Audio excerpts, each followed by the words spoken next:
Hello, and welcome to Barn Blog Solo.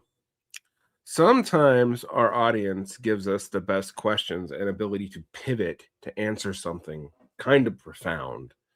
So, my patron Dominic asked me the following question, and I'll just flash it up on the screen so you can follow.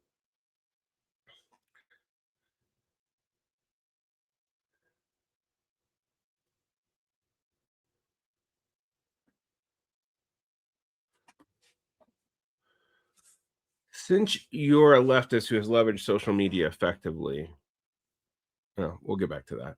At least to build your own educational brand, but you frequently insist that digital media is not politics. At some point, I'm curious for you to address why you hold that position. The right invests hugely in comms training infrastructure, Leadership Institute, Turning Point, Claremont Institute, I can go on, that explicitly teaches rhetorical combat, which translates well to media spectacle. By contrast, the left invests mostly in organizing, and I'll get back to that too. You tend to downplay the importance of media performance, but the right seems to think it's very important. Do you think the social media spectacle stuff is just like more important for structural reasons, or because they have more money, they can do spurless stuff like own the libs videos in addition to everything else they do?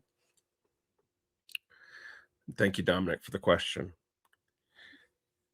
One, whether or not I am actually successfully leveraged social media is a good question. I tend to both overblock people on social media and have moderate followings.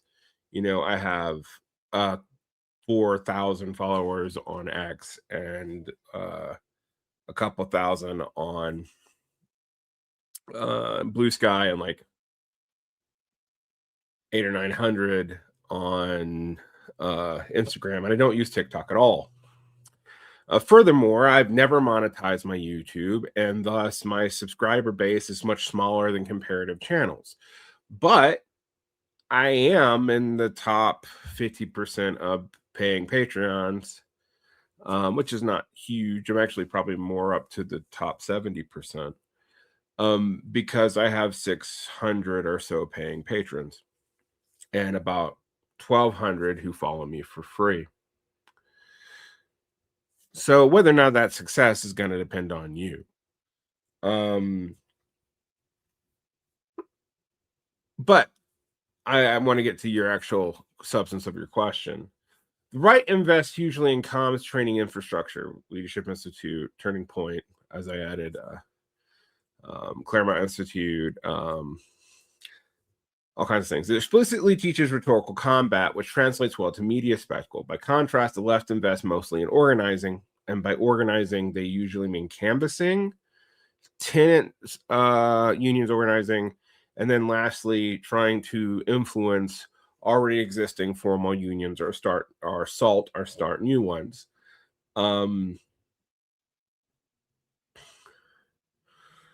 You tend to downplay the importance of this media performance, but the right seems to think it's very important. And they do. I mean, they're willing to spend a lot of money on it, and huge amounts of money for right-wing influencers who don't even always have audiences that would seemingly justify it on a capitalist logic. Do you think the social media stuff is just like more important for the right for structural reasons, or because they have more money, they can do spur stuff like own the lids videos in addition to everything else they do? Now, I've read this question twice because I want you to realize that you have started to answer your question in your own framing. It is structural. It's also that they do have more money. And they are willing to throw spaghetti against the wall. Now, I guess when I talk about this, we can talk about the missing center here, which is center communications and media, Vox, Ezra Klein, New York Times, which have also massive amounts of resources, but are generally based on legacy institutions, with the exception of, say, Vox and maybe some downstream progressive outlets. The issue with the liberal model is twofold. The legacy institutions have their own legacy networks and, frankly, relationships to formal state power and also, large capital firms. They tend to be tied up in philanthropy and NGO structures. And thus their institutions are somewhat staid. The right has been invested in building counter institutions, but it has done so off of structures that already exist. So let's get into this a little bit. Social media platforms are private marketplaces that are designed to extract rents, surplus value, but rents from user attention. When we engage in rhetorical combat, we are producing content for tech conglomerates who can use that both politically and in the markets. And they do. We know they do. They can use you against yourself to rage bait your opponents so that you are constantly being fed ads and our further engagement. Thus, politics, in a proper Marxist sense, is the exercise of power to change the relations of production and to change the relations of social reproduction as well. And so, yes, what we often kind of vulgarly call the superstructure does play a role in this, a feedback role even into the relations of production themselves, not just the mode. Digital media, however, is largely spectacular. It's a collection of images and symbols that mediate social relationships and actually change them. And we get into some media theories, I'll talk about how that happens. If you believe that owning someone on X, formerly Twitter, is a political act, you're confused about consumption, consuming a performance with agency, which is changing a material reality. If you really could change that material reality through battles on X, Facebook, Instagram, and TikTok, they probably would censor you. And they do, actually, as we've seen in recent buyings of TikTok, when the narrative spins out of their clear control. And who are they? We must remember that all systems have days that maintain them. They are not just abstract, mute, compulsive forces. There are capitalists and government officials and whatnot who are involved in every step of this.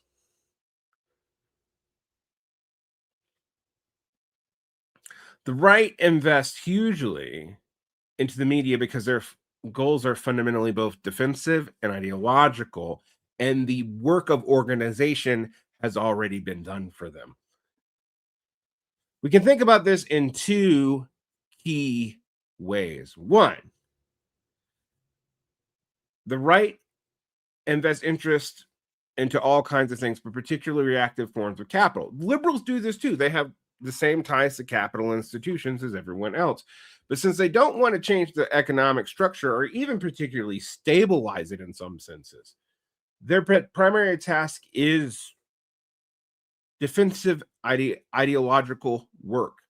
It is to maintain a kind of hegemony, thus to convince people that the current system is natural, inevitable, and under threat from degenerates, and also that this natural, inevitable system under threat from the degenerates can be saved by an active force, which they represent, but do not want to fully mobilize. And we'll get to why they don't want to fully mobilize them either. The right wing's base is something that they very much want to control. Media spectacle is perfect for this because it focuses on cultural battle in particular and not class or even social reproduction values directly. And when it does do the social reproduction values, it tends to hide them in other forms of value. And by here, I don't mean value in the Marxist sense and das Kapital. I mean values as in hiding their actual concerns and ethical concerns, which may appeal to their broad base, but don't have a lot of effect. Two, Rubbing Comp training treats politics as a game of aesthetics and dominance, which establishes something that we're going to talk to in point three. They don't need to mobilize people to strike or seize a factory. In fact, that would be bad for them. They need to selectively mobilize people to do political agitation, but that can be done with smaller amounts of people and less in groups in the society and also can be done in a synthetic top-down way. They only need to mobilize people to vote, buy, or obstruct. See January 6th, which are both individualistic acts easily prompted by media outrage and importantly, don't need new institutional infrastructures to operate. Liberals want to maintain a status quo too, one represented in legacy institutions like nonprofits and nonprofit educational institutions and formal think tanks that have less of an ideological and more technocratic bias, like the Brookings Institute.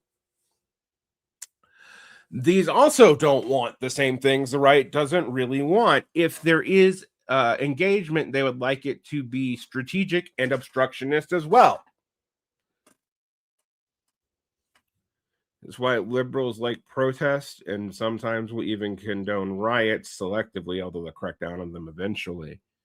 But they don't often really want to organize those into anything beyond that.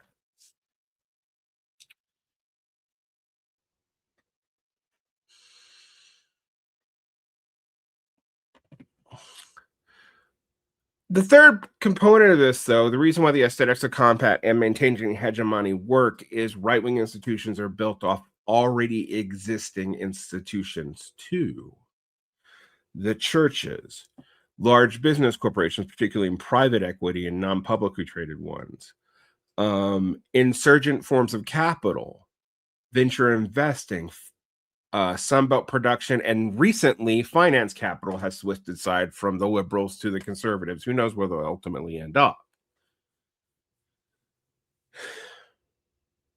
This is deeply structural because maintaining hegemony implies you have the institutions and apparatuses to already just need that. And if you can make that seem like common sense as a pre-existing worldview, this is where the ideology really comes in. You look like you're defending the common sense reality that there is no other future. And you can use that to lever up power and disengage political opponents without even having to lift a finger. This becomes more stochastic and violence as that power erodes. And we are seeing that today in the United States and in other parts of the West. Now, we could talk about the left's historical power, but it comes from collective labor power and the ability to control social reproduction due to the masses of the people involved. It definitionally cannot be exercised through a screen. It also, at the end of the 20th century, found itself where most of its states and institutions had either decoupled from the investing ideologically in the West. China does a lot of economic stuff, but its stance towards national self-determination leads it to not be very involved in political narratives in other countries in a way that the Soviet Union was, or even China was before 1982. Two, the unions had lost their power and had been largely integrated into the apparatus of governance for corporations and even more so for the public sector. Three, the automation of the factories and the increase of the organic composition of capital, to use Marxist framework, have meant that large organizing efforts to rebuild said unions or start new ones were hampered by the fact they were dealing with smaller and smaller and more fragmented shops. And the centralization and monopolization of power no longer led to the centralization of labor in physical places. In fact, it is literally the public sector that has unions that can replicate this because of the large number of workers in one area, which means that the collective labor power issue and the power over production has been weakened by the structure of production itself. This makes the atomization of digital media seem natural because most of social life is becoming increasingly atomized and commodified in a very explicit way. You don't just go to the bar and buy a beer to meet your date. You now have to mediate that through apps, and those apps now have become popular. So mediation is now through other forms. Um, the power of the strike and of other means of collective resistance is just not as powerful on a platform. The most you can do is stop the platform, but it does not bring down or limit the supply chain. Thousands of organized workers can, even logistically specific workers or architects or whatever could, which is another point of liberals' power, is they can have expertise strikes. Capitalists can have capital strikes. They can pull out capital. They can have capital flight. They can do all kinds of things uh, that the battles on social media, frankly, hide. All right. A million likes will not stop a supply chain. Calling for a general strike on TikTok will not bring one about. You would need for left wingers to have someone like massive people funding them to call for a general strike, even for 2 or 3 days, which I would not consider a true general strike, but 2 days of a real complete stop down where people were supported by some of these supposedly left sympathetic million and billionaires would actually shock capital pretty severely in ways that even very successful protests like what happened in Minnesota at the beginning of 2026 could not do to capital as a whole. Social media is also inherently atomizing, and we'll get to why that is the case later on. It speaks to you as an individual consumer building an individual brand. Marxist politics requires the formation of a class subject, or at least a class coalitionary subject, depending on your theoretical perspective. You cannot build a revolutionary cell, a robust union, or even a caucusing and canvassing bloc within the Democratic Party through an algorithm that prioritizes individual brands over collective discipline. However, if you are right winger, you can use the entertainment as a means of increasing your value downstream. It both gives people a investment into politics that is not boring and is not limited by their local knowledge and local outreach, and it makes them less active in those local things so that very small cells of right-wing influencers and cadres can easily take over local governments and use that as a systemic base for launching their attacks against liberals and for building their power base. And if you don't understand that, you don't understand why weird bullshit like Moms for Liberty do actually make strategic sense for the right, but replicating that model would make no sense for the left. The right does have money for spurious stuff, which the left doesn't have.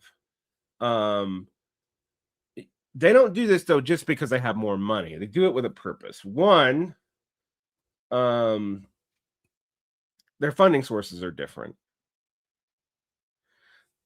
Funding sources for left-wing organizations are small donors, rich patrons, usually who are sympathetic, who often will support parties or media projects out of some kind of noblesse oblige, or maybe even their own geopolitical business needs. We can be cynical about it.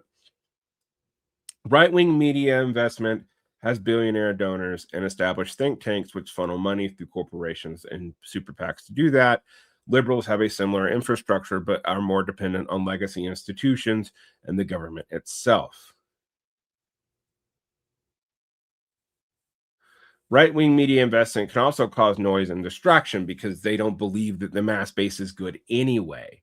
Mobilizing the masses is basically to create some obstruction and leverage, but it is not to disrupt society as a whole.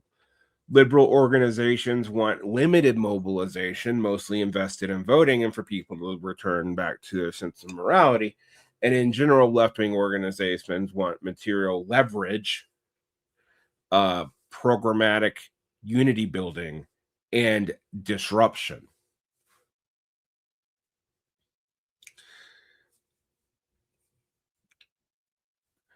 If motivating people through cultural resentment is the primary thing that you do, that tends to push people towards right-wing impulses anyway. And this is a psychological difference that's been studied. That's why Sorelian motivation through the myth tended to cut towards fascistic directions, is because it actually gets people to think in ways that reinforce um, more status quo norms, because myths, after all, are based on normalizing prior status quos, or they are based on things that you believe cannot happen, and pushing them as a way to keep people motivated. However, as Marx once has implicated about people who tried to use liberal reforms failing to get people to radicalize to Marxist, this makes people distrust you if they have a rational bent of mind and actually want change. If the goal is shifts in economic power, you have to have counter institutions to do that. And those counter institutions need to be highly coordinated at a political level. There are structural blocks to that in the United States, but this is not a problem for right wingers for structural reasons. Now, if media digital distribution is not really politics, you might ask me why I do it. And I'm going to go into this more at the end of the show. Social media is a means of distribution. It's one that we don't control, but it's a highly effective one. It is not the site of struggle. It is a site of struggles. It can be used to build an educational brand, which is a form of agitprop and propaganda, as well as a form of building up your subject through collective reskilling. It is useful for spreading ideas, breaking the fever of capitalist politics in its cultural modalities, and enable people to learn organizing skills and critical techniques, etc., and sometimes even just physical skills that could enable them to be more useful political subjects to themselves and into any mass project that they are involved in. But it is only politics insofar that it leads a person to close their laptop and join a material organization, hopefully multiples, because we have to engage in multiple contestation areas of cultural struggle to be able to build the counter institutions that we would need for anything like dual power or base building. Media is diffuse. It's not going to lead me to build a stronger movement, a union movement where I'm at, which is why I don't tend to talk about it on my show except in general terms. The reason that is should be kind of obvious when you think about this. If media doesn't result in organized bodies of people capable of contesting power in the real world, it remains mere entertainment. And that's what most political media is, basically a form of football. I pivoted to an educational political media because the people I worked with priorly were obsessed with standing against the culture, but only talking about things in terms of culture wars until they really just started to sound like right wingers. Media is not politics. It is a category error to think that rhetorical combat is the politics itself. Rhetorical combat is a way to engage. It's just like why debate might serve limited forms of usefulness. There's no reason why one might want to debate, but it is not the primary thing in which you would want to invest in, because you need that time in other areas, and it's a sunk cost to focus solely on cultural production, and it renders a lot of subjects as passive consumers who think being in discords and having ideas is in and of itself doing politics, the way that, say, academic Marxism and the crisis of Marxist thought in the 1990s and early aughts was a way for academics to feel engaged in politics by doing Talmudic discussions of text. I still do Talmudic discussions of text. We're going to engage in a little bit in a minute, but I want you to realize that those have to be for something beyond just the jouissance, to use the noxious French term Lacanians use, of engaging in texts themselves.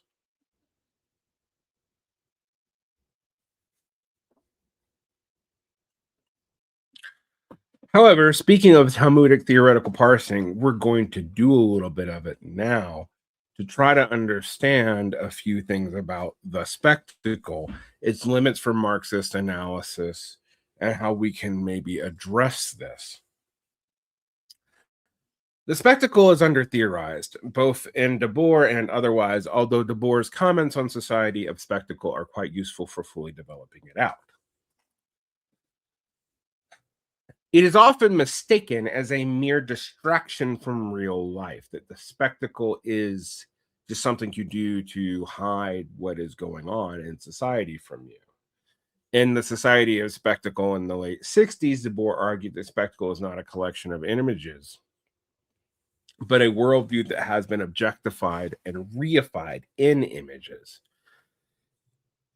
The under theorization fails to see that the spectacle is a stage of capital development concurrent with Fordism, whereas our current form of spectacle is concurrent with neo and post neoliberalism. In some ways, the works of Christopher Lasch would be helpful here, but we're not going to do that obsession today. I'll come back in another day and talk about it. The commodity has survived the colonization of social life and commodified social life as a form of extracting rents. Some Marxist theorists will claim this is neo-feudal, but the extraction of rents is crucial to capital development all the way back, even though rents as a concept, and particularly in the form of ground rents, is important for feudal and tributary modes of production. And I'm going to put that in quotation marks because that it's itself contested. First, capitalism turns being into having, which requires possession. That requires the ability to engage. And then capitalism has turned having into appealing, or appearing, at least that is Debord's argument. The image is autonomous, as is the word, actually. People think we control the media by our consumer choices or what we put into it in the terms of social media, but neither is true. We neither control the algorithm nor that we control the TV programmers before it. The spectacle is autonomous. It is an accumulated form of capital to such a degree that it becomes an image. It is the manifestation and reification of what people like Theodore Adorno called the culture industry. It doesn't just lie to us or even need to. It creates an objectified world of which we can inhabit, making the actual world seem unreachable. And this was passive in its Fordist form of mass media in the middle of the century through mass radio and TV broadcasts. But it is something you actively participate in now in this post-neoliberal form of social media. And I say post-neoliberal, not like we've moved completely beyond the neoliberal framework, because the government investment in public-private partnerships that became so vital to both Fordism and neoliberalism continues apace.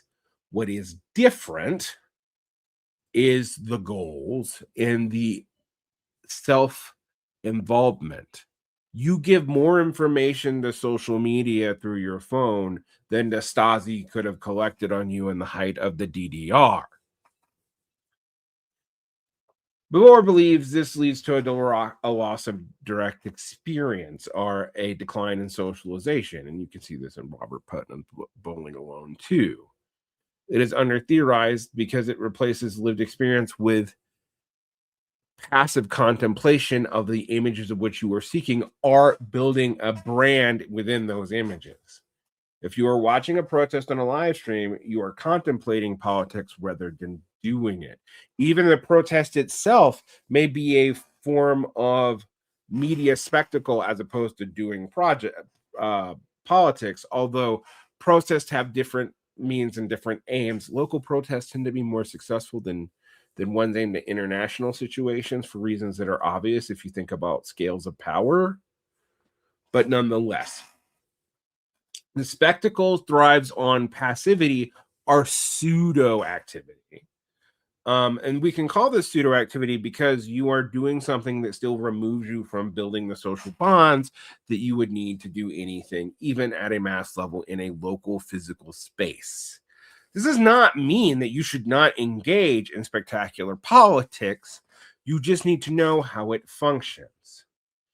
Now, this brings us to Debord's key point.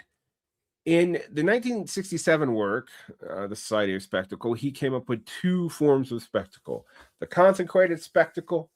This is a form of spectacle usually associated with bureaucratic capitalism or totalitarian regimes or anything with a strong central mechanism and apparatus at the head of the state. And this is important for media because media actually needs that monopoly to collect rents to be viable in the first place. It is not viable as a commodity generally. It is easily reproducible on your own. This centers on a single dictatorial personality or centralized ideology that can be commodified in an image or a slogan. And it can use explicit terror and a cult of personality to force the masses to identify with the state or the leader or whatever. This was part of Debord's, I think, somewhat facile, frankly, critique of the Soviet Union, but it did get into a problem of the cult of personality, which developed in most of these societies.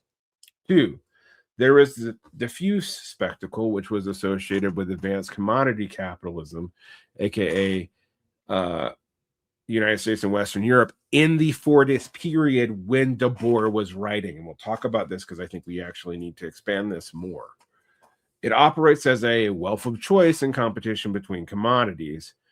Instead of one leader or one primary ideological focus or a clear and explicit, to use an Althusserian term, ideological state apparatus, you have thousands of idols and influencers and celebrities that drives the individual to constantly pursue the next thing, creating a perpetual dissatisfaction and a move towards consumerism as a form of modern survival.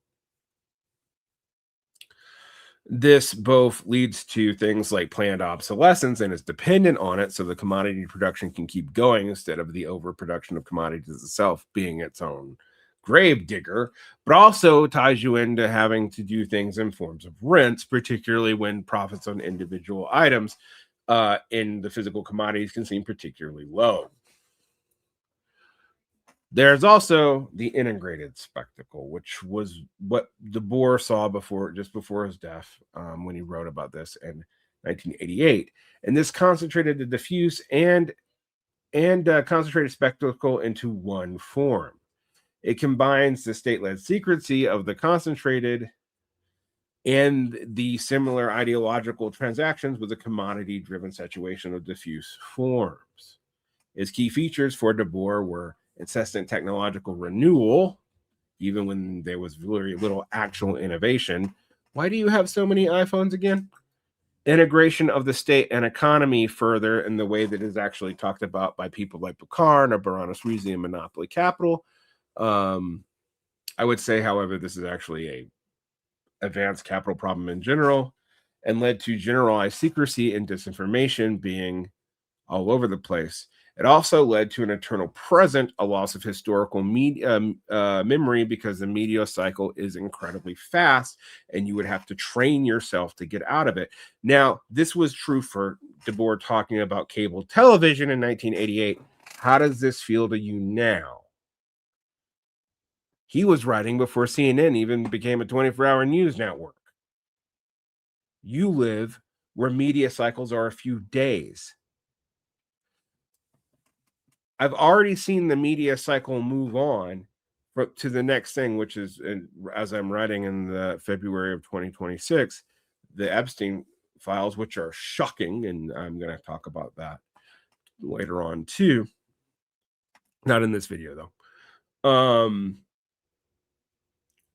From the violence in Minnesota, which itself had moved on from 2 weeks before from the potential invasion of Greenland. flooding the zone, to use Trump's word, becomes a way of managing memory, which is often why I bring so many old things up on the show. The integrated spectacle also looks diffuse, but often isn't. You are concentrated on many platforms. When you try to get into more diffuse platforms to escape them, such as the many times people have tried to escape Twitter, it has failed. Just like the 50 Facebook killers during the aught tens also failed. The mistake most leftists make is thinking they can use spectacular tools, virtual clips, owning opponents, performative debating, to defeat the spectacle itself. Debord argued that the form itself is the enemy, and we'll get into why by taking a few other theorists onto us. The spectacle is fundamentally anti-dialogic. It is a one-way communication form to the masses. Even when you are engaging in dialogue now in this more diffuse, integrated spectacle on social media, you don't control who is there. You don't control how it is engaged with. It is not an organic meeting where there is social trading and social signaling, etc., etc. There is strong research that this actually decreases people's empathy skills and their ability to do social organizing without a mediating tool. Therefore, a truly Marxist comm strategy isn't about making better content. It is about 5 or 6 things. You can pick up the situationist idea that we should create situation to break the spell of the image and force people back into direct unmediated social relations. You can create institutions or para-institutions that have structures to encourage and incentivize social relations, is what I'm putting my bet on. You can engage in spontaneous acts of rebellion and insurrection, which have to be organized to be sustained. If they're not organized, they can be recuperated or put down very easily, etc., etc., etc. But this brings us to a few other things that we need to talk about. I'm going to mention Marshall McLuhan, who always comes up in this, Mackenzie Wark, who is a little bit more contemporary, and then we're going to have to deal with actor network theory, which is the bane of my existence in some ways. To contrast Debord, we need to look at maybe McLuhan and Wark for a variety of reasons. You move from the content of the image to the infrastructure of the marriage and back to the class power of the network itself. Now, I think Wark maybe goes too far, and I'll talk about this when I get to her work.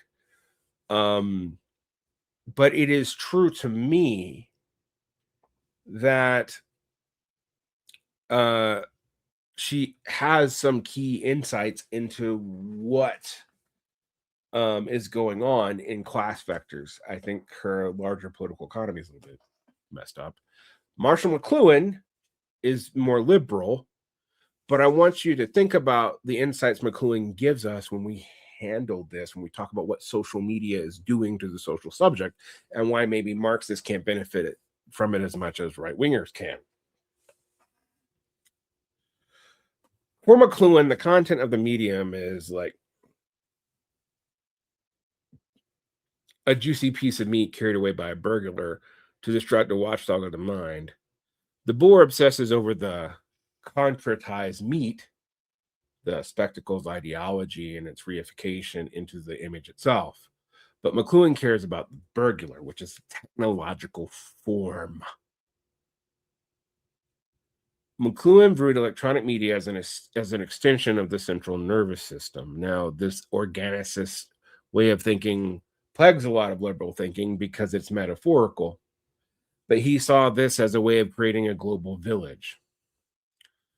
Debord sees this as a tool of separation and isolation, where McLuhan saw this as a site of re-tribalization, collapsing space and time to bring humanity into a single collective sensory experience. That is a liberal utopian for you, but it's interesting to think about what that means. To a McLuhanite, to own the libs is significant not because of its politics, because the politics is not the point, but because its short-term high-intensity rhythm rewires the brain to prefer instant emotional feedback over linear rational thought.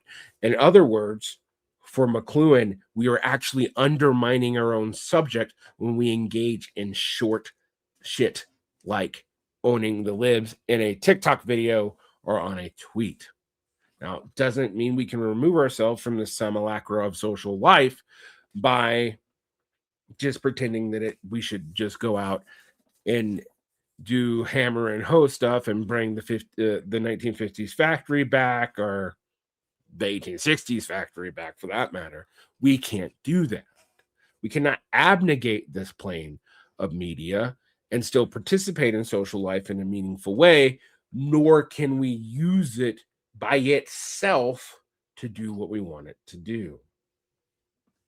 This can bring us to Mackenzie Wark, and this is from her work, The Hacker Manifesto, where she attempts to update Marx and Debord for a digital era, arguing that we've moved past traditional capitalism into something she calls Vectoralism. Now, I still think we are mostly in traditional capitalism, but her vectorial analysis is actually useful for understanding what is going on in the media frames of capital. Now, I think most academics seem to overfocus on media because it's easy to study. It's way easier than getting all the tables of every production unit that's often trade secrets.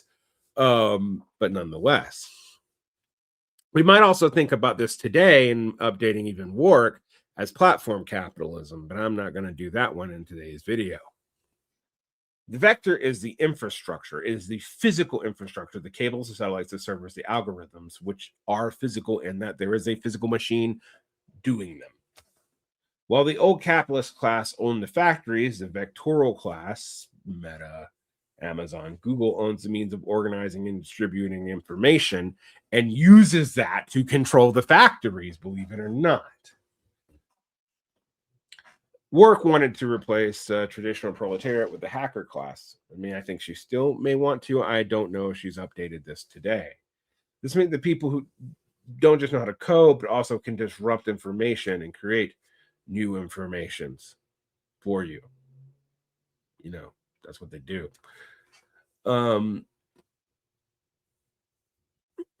For Debord, the spectacle was a pseudo world that was pretty much finished, a concretation of already existing social norms reified into the image and thrown at you to keep you involved in a way to collect rents as a side of commodity, as a side of extracting surplus for commodity exchange.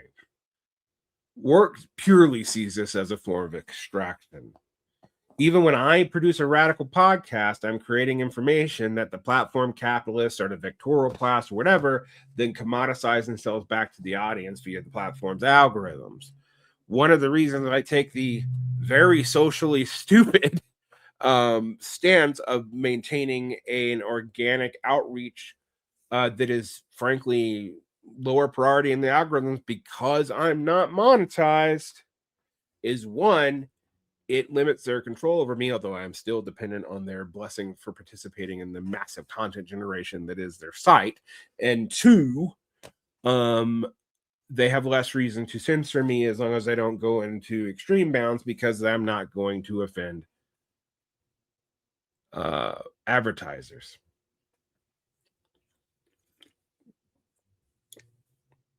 Now, we can use Wark's theory here to help us deal with a few things. We can see how McLuhan is onto a key insight about how the form of the media actually changes us. Literally, our executive function and our empathy receptors have been changed by social media, not just young people either. All right. McLuhan is not wrong about that, what we think of his utopian conclusions, because, man, he seems wrong about the global society emerging through media globalization. It creates a consistent elite, but not so much everyone else. But Wark can give us a few things to look at. One, When you leverage social media effectively, you are essentially a tenant farmer on a digital estate, in which the sharecroppers of the platform capitalist are the Victorial class, if you want to use worse, slightly older language, gets to share. I produce crop. The Victorial class owns the land. You engage in it. I get a rent. They get a rent. Since they have thousands of me, they get a rent that is a small portion of my rent from you who choose to support my show.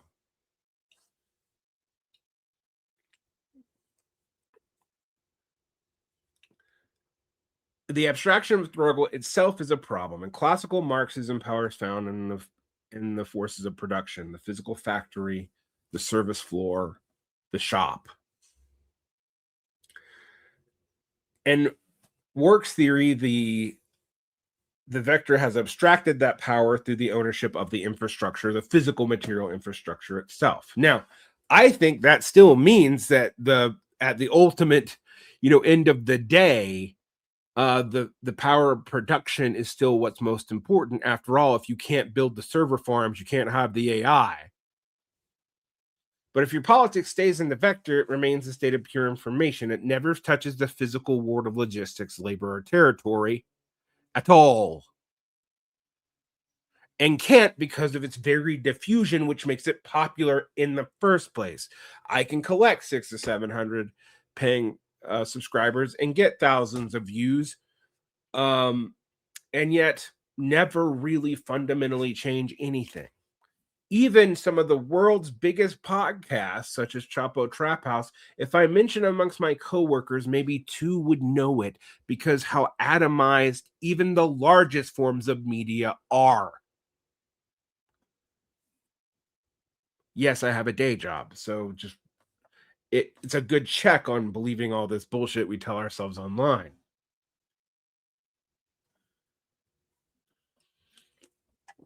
This brings me to Bruno Latour's actor network theory, which is very popular right now in media analysis and very popular right now even in things like technical communication.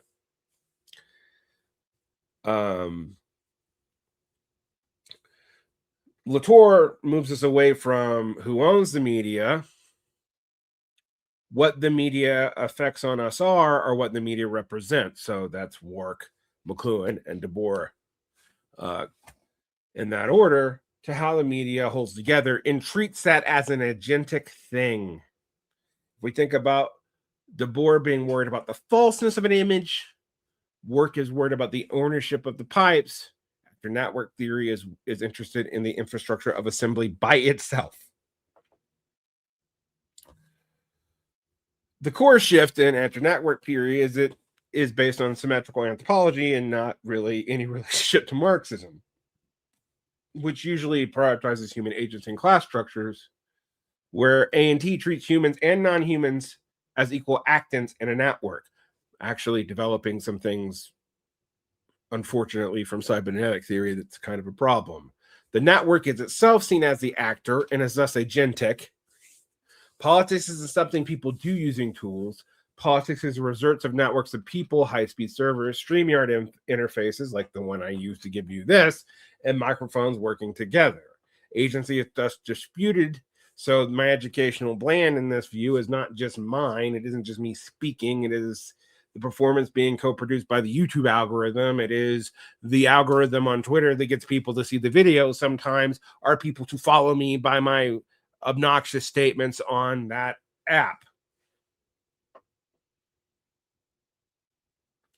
As I might say, and most Marxists might say, that the media is not politics because it is basically superstructural, and politics is based on labor relations, labor power, and the ability to reproduce society itself, aka the base.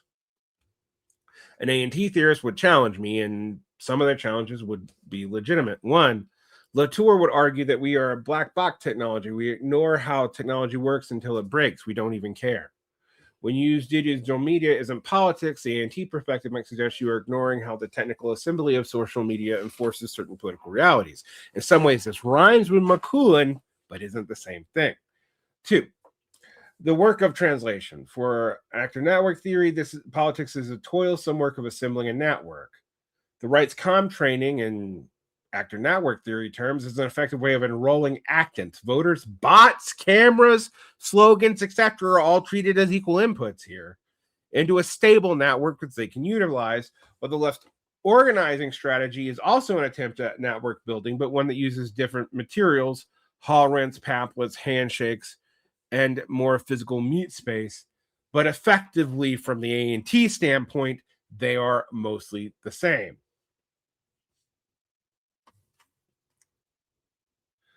I would argue, and most Marxists would argue, that A&T, actor network theory, is too flat. It treats the billionaire and the USD code as both being the same actant, which obscures the fact that the billionaire owns the cable, pays the people to produce it, and owns the factories that makes the cable too.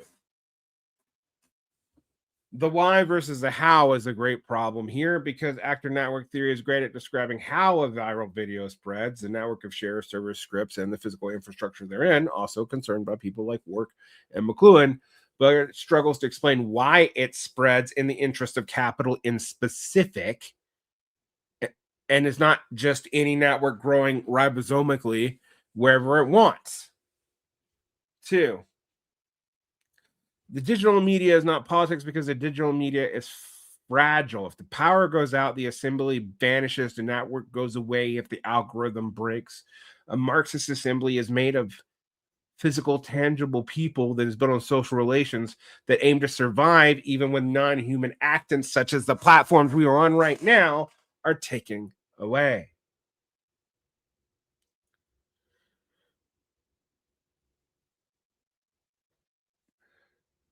This brings me to a couple of examples, and this is a longer video. So let's get into it right now. We need to understand the difference here in Gramscian conceptions between maintaining hegemony and building it. Now, I've been hinting at this or even explaining it outright in the first half an hour of this video. We have to look at the Gramscian distinction between the ruling class that already has power and institutions and wants to keep it versus a faction that feels excluded and is trying to seize cultural and political control in order to change other functions of society. Maintaining hegemony is about establishing common sense. When the right or liberals, either way, are maintaining hegemony, or even when they're battling in themselves to maintain different forms of it, the goal is to eventually become invisible.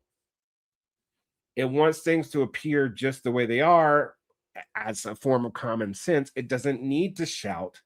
And when it does shout, it shows that there's a problem. Maintaining hegemony is about the preserving the existing social order by making it seem natural and evident and beneficial. This works through traditional institutions, which is why liberals tend to use it. And it's done to reaffirm stability. If you look at the 1980s and 1990s, the idea that tax works for the wealthy would trickle down became hegemonic because it was a way of maintaining investment schemes the way they were developing in the 70s. It wasn't framed as a radical right-wing theory. It was framed as a neutral economic science. Maintaining this hegemony maintained news outlets, university economics departments, and bipartisan legislation. It looks like laws are accepted when protecting private property. It looks like courts ruling in favor of landlords because that's what the law says.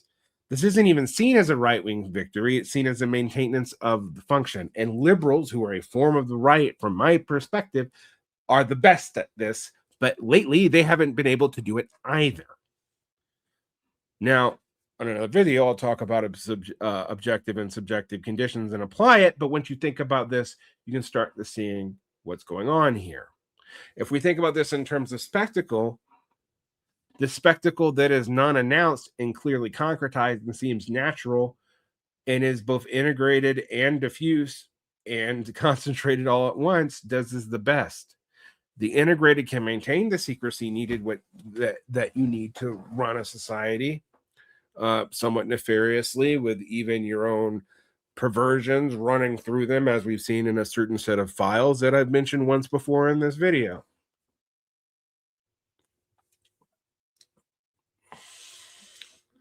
But there's also building hegemony, which is a war of position. When the faction of the right feels that the current common sense, or perhaps even a liberal or work version of it, has the current academic common sense, it may have drifted too far away from its own interest, and may need to switch what parts of the status quo it is currently valorizing. Then they'll switch to building hegemony, which is aggressive, loud, and insurgent, which may be what you're talking about. And we can do this in different ways. In some ways, it is a form of controlling an internal opposition to channeling elements within the right into doing things that can maintain the right. The goal can look to disrupt the existing consensus and displace it with a new one. This is what Andrew Breitbart actually was getting at when he talked about politics being downstream from culture. The focus on rhetorical combat is a way to create counter institutions that use outgroup branding to make ideas feel like rebellious alternatives to a corrupt elite, while being dependent on that very corrupt elite to fund themselves. Concrete example of this, except for everything in the Epstein files. The school choice movement. For decades, public education was a hegemonic norm.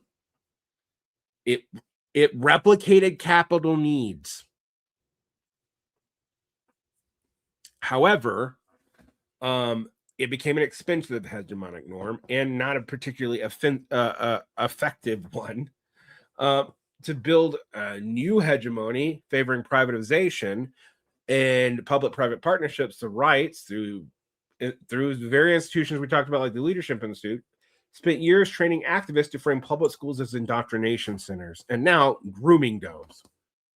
The acceleration of the language actually shows that they're having trouble establishing their own ability and hold over this narrative. They aren't just passing laws, they're trying to change the moral consensus of parents so that private feels safe and public feels broken, even though the outcomes of private and public schools aren't really all that different when you adjust for class, race, and gender of the students. Another example would be the digital manosphere. This was an off-vector thing, removed from the mainstream media, that created a massive network of podcasts and influencers actually responding to seeming crises in gaming and production. It's so quaint that we would talk about changing in gaming audiences, which was not really effective as a form of liberal hegemony before, but this was a way to reestablish the hegemony and move it towards something completely different, creating a new common sense amongst young men regarding gender hierarchy and traditional values. This isn't maintained by the state. It isn't supported by institutions, but it is an insurgent, bottom-up cultural campaign that is in favor of certain elements of certain already existing institutions. Now, what makes the left attempt to build hegemony different is we do not have structures or counter elites that are easily plugged in. We do have some, but they are volatile and often constraints on what we want to do. Union leadership, often a constraint. Millionaire patrons of left-wing media, often a constraint. One that I know a lot about, actually, because I used to deal with it back in the day.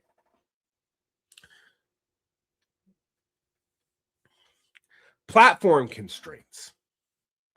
Who's going to get more likely to be censored and why? When the rhetorical combat gets out of control, who can more integrate into existing social institutions and work, and who's going to be punished for it? After all, how many of you are talking about the insurgent Nick Fuentes, who was just defending Epstein a few weeks ago, despite all his talk about Jews? When you look at it this way, this makes a lot more sense. For me, we can look at Reagan and Trump as kind of concretized representations of this. They're two different phases of the same class project, which is a certain strata of elites, relatively new money elites, with ties to entertainment and to land development and rents, that had different interests than already established elites. Their project was to rise, deal with the maintenance of, and then handle the decay of neoliberal hegemony of big public sector corporations that had been broken up for their monopoly phase in the Fordist period after labor had been removed from the table of negotiations in any serious sense.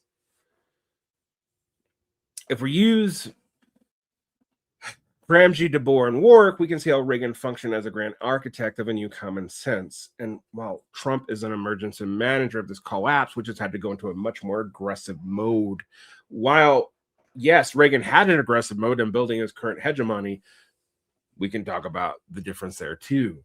In the 1980s, Reagan wasn't just winning the election, he was executing a war of position, to use a Gramscian term, to replace the old New Deal consensus and Fordism that had developed from it with neoliberalism.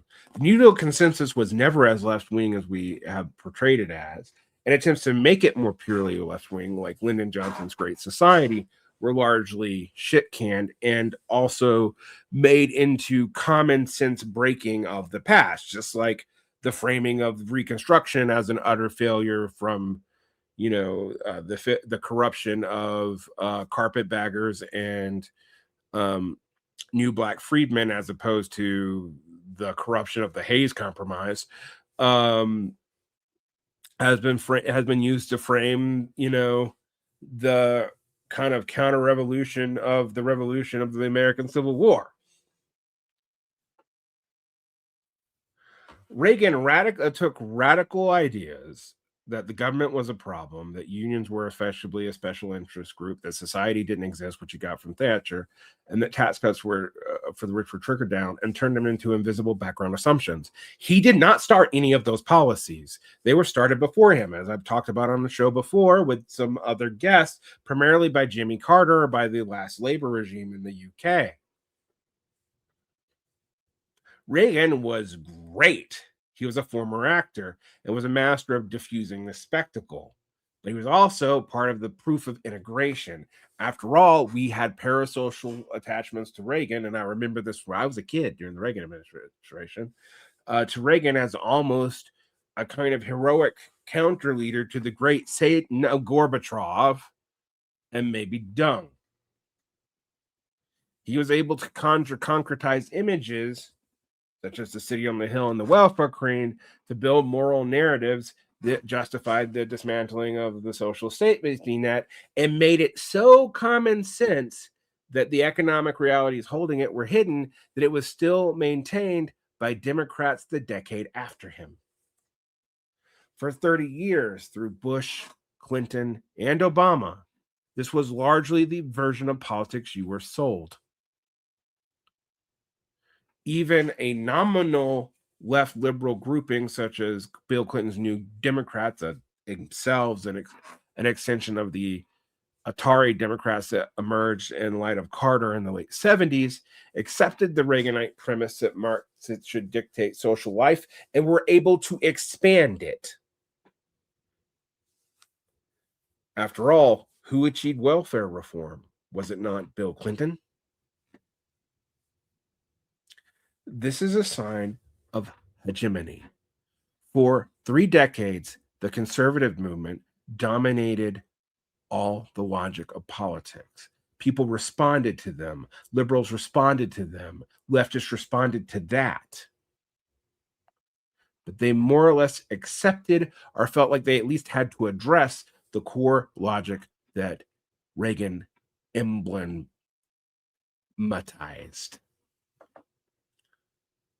Donald Trump shows the problems after the war on terror and the obvious truth that neoliberalism wasn't just laissez-faire economics as being sold and could not be maintained as such, and that the seeming prosperity of the middle years of the 90s, people forget that the early 90s was actually economically a little rough, although it was not a true recession, had failed to deliver to the working class, this led to an organic crisis, one where both subjective and objective conditions moved things ahead. But being that there was no revolutionary subject of any value, even though Marxism had come back onto the scene after 2007, Trump is a result of the ruling class no longer being able to lead by consent alone. You have a Bonapartist clown who has raw cunning. To say Trump is stupid is to miss that cunning. When hegemony fails, a ruling class moves from maintenance phase into a new building phase. And this can often be an aggressive identity that's highly contested. Trump doesn't try to appeal to universal American values like Reagan did. He's not trying to consolidate an established narrative that has an economic backing. He is trying to integrate the spectrum to pluralize and mobilize specific bases through rhetorical combat, because they're fighting for the future of the stakes of society and what classes are going to justify themselves in crisis. This is a Bonapartist moment from all sorts of Marxist views, from Gramsci to even the Trotskyist Alan Wood. Trump is a Bonapartist figure, a leader who emerges during a deadlock class struggle, using his personality as glue for the movement that no longer trusts the old hegemonic institutions. And since these institutions are now overly complicated because their long durée development is overly complicated, not just because of neoliberalism, this seems like a way to simplify politics and all the associative administrative state that wears everything down. This really doesn't work, but nonetheless. Now, there's multiple infrastructures for doing it. If Reagan and Trump are both actors, I mean explicitly, these institutions are have vectoralist infrastructure and an ideological state apparatus, to pull from Althusser a bit, to make their rule possible. Fox News has always played off the vector of resentment, but has done so as an extension of movement conservatism. When, under the Bush administration, the second Bush administration, the George W. Bush administration, you had a crisis in this field, Fox News became a vector for right-wing hegemony to reestablish itself and to figure out which form of the right would dominate. Neoconservatism seemed to be discredited by both the failed economic policies of the Bush administration and the cost of lives of the war on terror. Fox News doesn't just report the news, it organizes the news, frames the news, sets up a sensory experience for the audience, and builds trust even when they're pushing, frankly, outright bullshit. In the end of what we might call the Reagan era, which I don't name for Reagan being the president, but for Reagan being the dominant political figure, Fox helped maintain a consensus on conservatism. But today it is a site of building and contestation within the right itself. We see Trump fluctuate between paleoconservative and neoconservative rhetoric and policies. We see inclusions of weirder forms of conservatism from the past and from Europe. We see explicitly contradictory messages that change every 2 weeks. So Fox must churn out spectacles, caravans, culture wars, Epstein files when it's convenient for them, shutting the Epstein files up when it isn't, to keep a fractured base unified through fear and through rhetorical combat, since negative partisanship is the only thing available to them. The Claremont Institute, however, and other institutes like it, the Cato Institute would be a libertarian one, although one not as wedded to the current president, and one more tied to a prior hegemonic ideology, aka the libertarian conservative fusionism of the 1990s,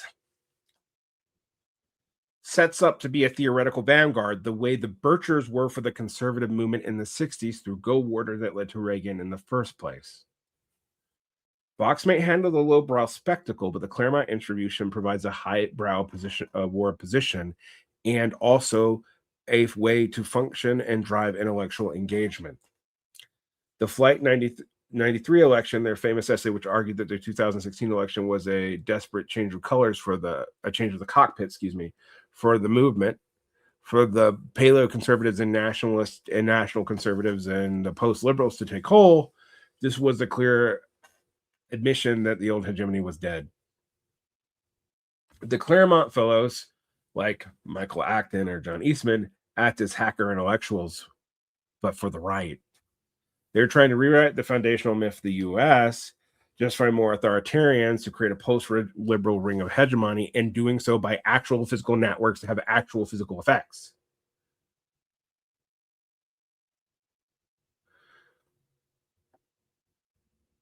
Now, if we think about Reagan as the architect of hegemony and its consolidation, and we think about Trump as a manager of decadence and a way of dealing with war within its brand, we have to think about what I am trying to do as an educational brand with material politics. If we move from the first presidents, from Reagan to lame Reagan, George Herbert Walker Bush, to cool Reagan, Clinton, to dangerous Reagan, George W. Bush, to elegant Reagan, Obama, you can see that they all maintained a neoliberal justification for the economic order. Now, neoliberalism is an overused term, but here I mean it very specifically. The appearance of laissez-faire interventions from the government through public-private partnerships that force people into markets, but reduced corporate risk. It also increased costs for everyone, since you had more and more middlemen in society to do everything.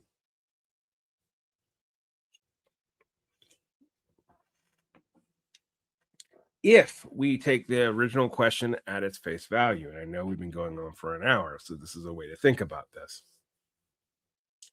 The right invest in cons because they are in an active war position to manufacture a new consent, while their old institutions cannot provide it. Liberals are also beginning to do the same thing, trying to mirror this war. See the dependence on conspiracy theories and whatnot in the Maddow days. Although it seems like a lot more conspiracy theories are real, just not the ones that Maddow was talking about. You see that you were maintained in this war trying to reestablish a narrative to reassert a status quo, which is why the base of the Democrats moves more and more left wing, because it is clear that they cannot reestablish a status quo easily, but there is no real clear electoral option for this new place to go. For me, the takeaway is clear. Digital media is a means of distribution. It is never the struggle itself. The left's task is not to make better content for these platforms. It is to build counter institutions, hopefully including a materially existent mass workers' party, but we got a lot of steps before we ever get there, to exist outside of the spectacular notions and commodity rents absorbed by these platform capitalists.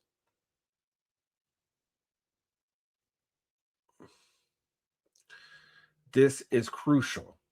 This leads me to what effectively is my current manifesto about why I feel the way I feel about it. One, the purpose of this platform is that this show is not a substitute for political life. We reject the notion, and by we I mean me, that the digital engagement, like shares in rhetorical combat, constitutes a horizon of struggle that the left even could win, nor or would want to. It can create even millionaires who can retire to Silver Lake and entire cottage publishing industries that used to be fairly profitable. They're not as much anymore. And make a few key members highly influential and fairly well off. That is because it's effectively a means of distribution and a collection of rents, not really a site of actual power. And you can't use it by itself to build a side of power, nor can you abnegate participating in it, because so much of society already is. The idea that the internet is not real life, well, almost everyone has a phone.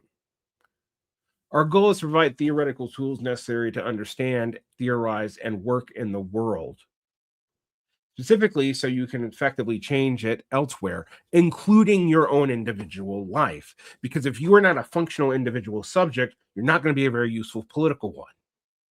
Two, We recognize that the right invests in media because their politics are largely ideological. They are also already in control of the material bases that they need in many ways. They aim to win the war of ideas to protect the status quo. They seek to build fans and collect rents. We seek to educate cadres and collect rents partly in order to justify doing that. We, after all, still live in a capitalist society. They focus on owning opponents. We focus on getting beyond a commodity form. While these digital tools reach you, we refuse to treat the algorithm as a democratic form because it is not fundamentally democratic. It is a privately owned marketplace. We are merely occupying it to spread the ideas the same way that one might sell a newspaper on a market. 2. The value of a solo show or an interview is measured solely by what happens when the audio stops. If the content makes you smarter as an individual and you are still more active as a member of your class, we in some ways have failed. But we have not failed completely because at least you have gotten smarter. If you are merely entertained, we have completely failed. Theory without practice is mere intellectual consumption. Practice without theory is aimless activism open to the winds of emotivism and can be directed at any way and any whims. We focus on demystification here.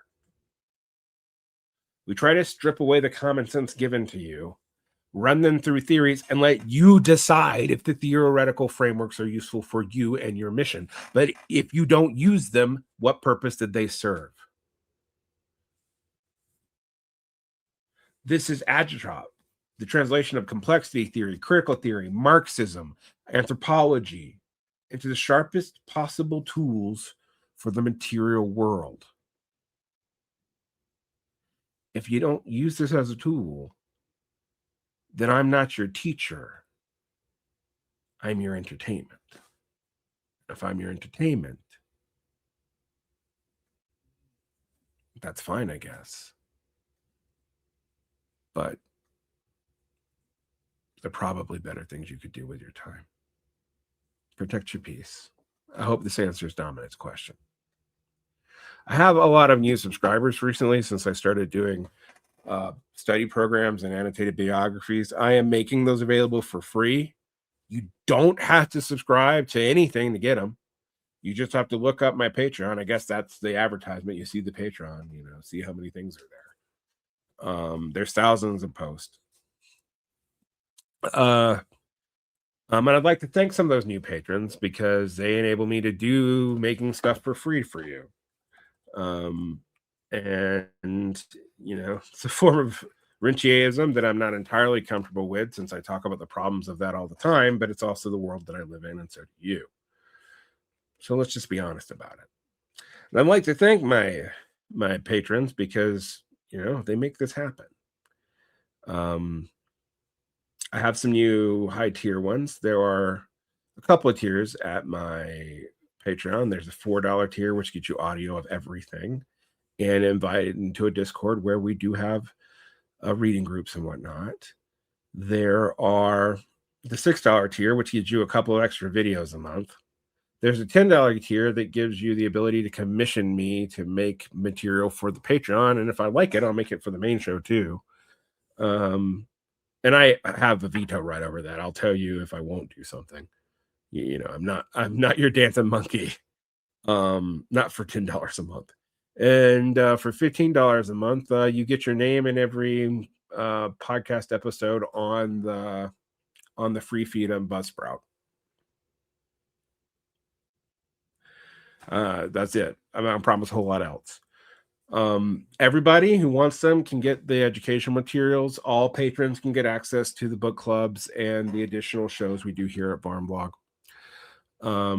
We still have additional shows. I do Parallax Vlog, which is mostly on culture and sometimes current events with J.G. Michaels. I do diving into the wreckage with This Wreckage is formerly the Antifada, Sean KB. I do available for free, Boundless and Bottomless, usually with one of the brothers of the regrettable century, as well as both brothers participating in No Royal Road and From Dawn to Decadence, which is basically the same theory, just a different topic, which we do periodically, and that's available for free for everyone too. I'd like to thank you all for that. We're pivoting here. I am ending the Radical Engagement series. I might be ended by the time you actually see this. And that pivot may have already happened by the time this is released, since I pre-record. Nonetheless, this is a longer episode based off of a short question, but you will find the bibliography in the show notes. And who knows, sometimes I'll use these long posts to generate reading lists and study questions and all that for free. Thank you all for supporting me. And I'd like to thank specifically my new high tier patrons. And they include